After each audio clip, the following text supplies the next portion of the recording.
I will admit, as we discuss abuse, that I've had my moments in life of being abusive, and of being on the other end.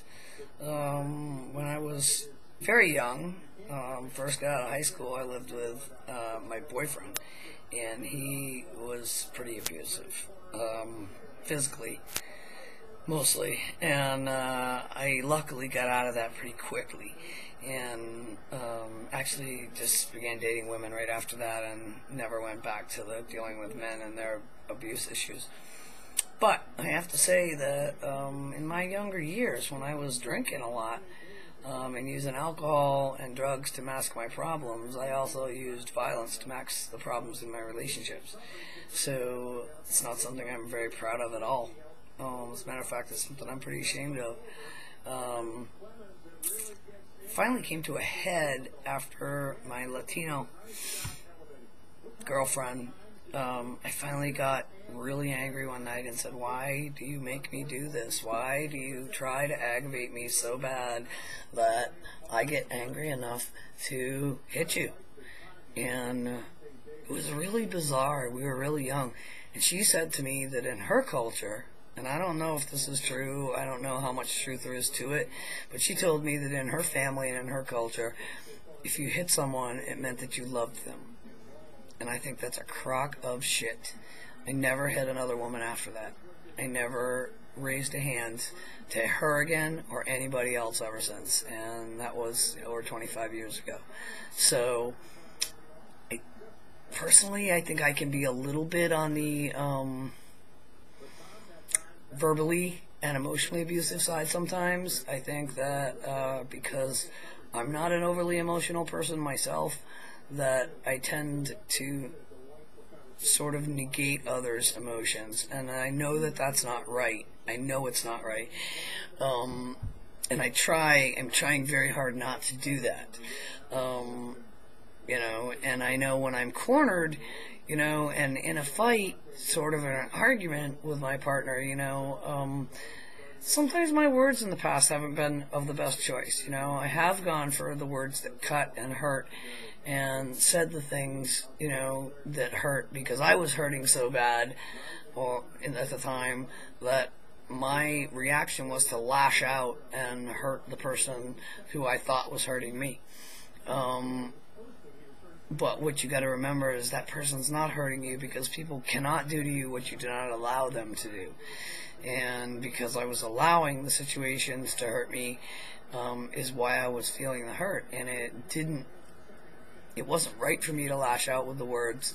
It wasn't right for me to say things that I really didn't mean, but I was saying just to be mean, Why do we do these things? I don't know. I know I don't like to fight. I'm not a fighter, I'm a lover. And I think that sometimes my not wanting to fight keeps me so mellow most of the time that when I do get into an argument or a fight, not really understanding the real, true, I guess, rules of a fight, I go for what hurts and what cuts. And I know that that's wrong. We should be using better communication and things like that. And this is something that I'm personally working on very hard in my relationships. This topic is a little hard for me this week. Because it does bring back memories of the days when I was a physically abusive lover. It brings back the days of when I was a fighter and,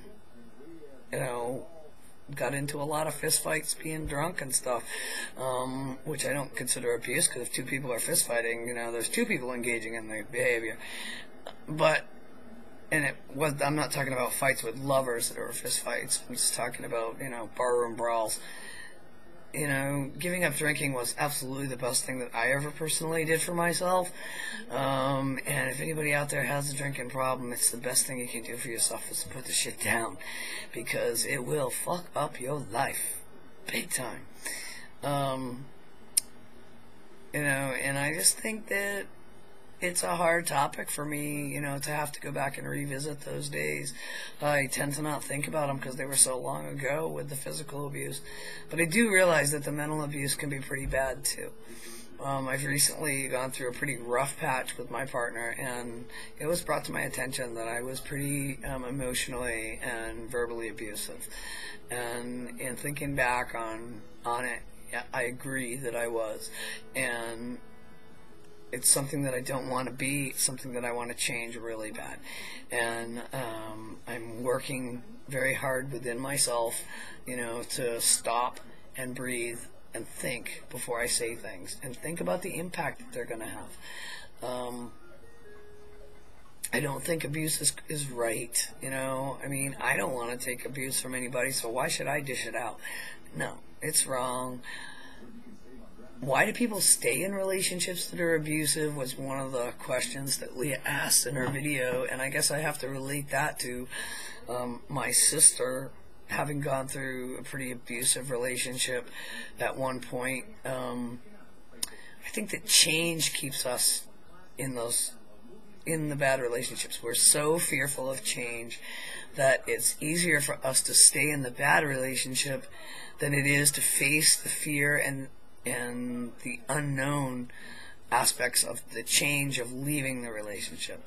At least when we're in the relationship, we know what to expect.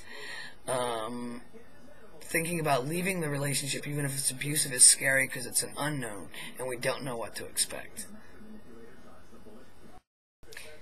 I think that there are sort of all kinds of different types of little abusive things that people do to each other. I know somebody that was just in a very short relationship that was continually threatened with having her tires slashed and her car keyed and her car damaged or rigged so that it would crash or have no brakes, just so she wouldn't leave the relationship.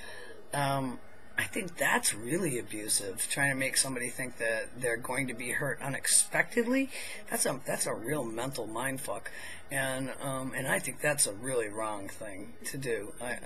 I personally think it's a really wrong thing to destroy anybody else's personal property for any reason.